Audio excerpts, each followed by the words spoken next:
The Torah is compared to fire.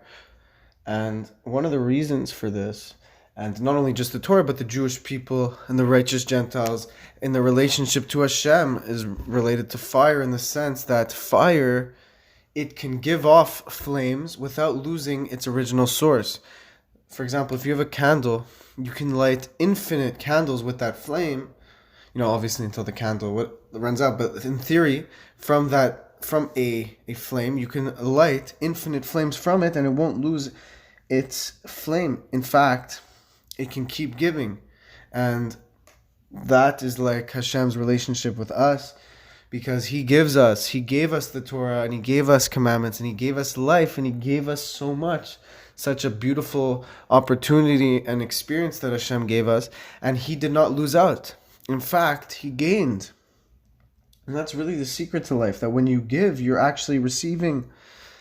And I'll give you an example. There's a homeless person. When you give him food, you're also receiving, because you're receiving the satisfaction, the pleasant feeling knowing that you helped someone, that somebody now is eating more food, and they are more comfortable now because of your actions. So too, even more so with Hashem, when He gives us, He receives so much. And when we give Hashem, we receive. And when we give each other, we receive.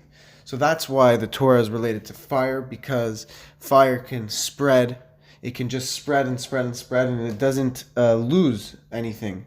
In fact, it only gains. So too with the Torah, so too with Am Yisrael. And everyone who wants a relationship with Hashem, they'll come to realize that at first glance, Hashem wants us to give to Him. I mean, not at first glance. He always wants us to give to Him. But at first glance, it seems like we're just giving. But only through this giving do we receive, and we're the real recipients. By giving to Hashem, we're really receiving.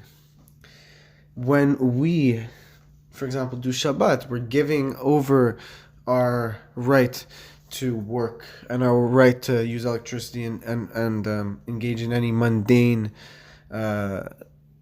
regular activities that are forbidden on Shabbat. But only through that giving over of these things do we receive the experience of Shabbat. Only once we give up all these things that we're used to, then we could really enjoy and connect to the Shabbos. Only through this sacrifice can we give. Can we receive and then ultimately give with a whole heart. So things are not always as they seem. When we're giving to Hashem, we're really the ones receiving. Hashem gives us an opportunity to give to Him and in turn to receive. Hashem created us out of His utter kindness. We didn't deserve this world from our own actions. Hashem, out of the kindness of His essence, out of His mercy, decided to give us this beautiful experience and opportunity to fulfill the divine will. So, Bezrat Hashem, may Mashiach come very, very soon. May He come now. Thank you so much for watching, and may the Almighty bless you in every single thing you do. Just want to add something to this video that I forgot to mention, is that the Torah also spreads like fire, in the sense, the more Torah somebody learns, the more he's going to be able to give over this holiness to others around him, and then they're in turn going to be able to give over this inspiration, this light, this flame to others.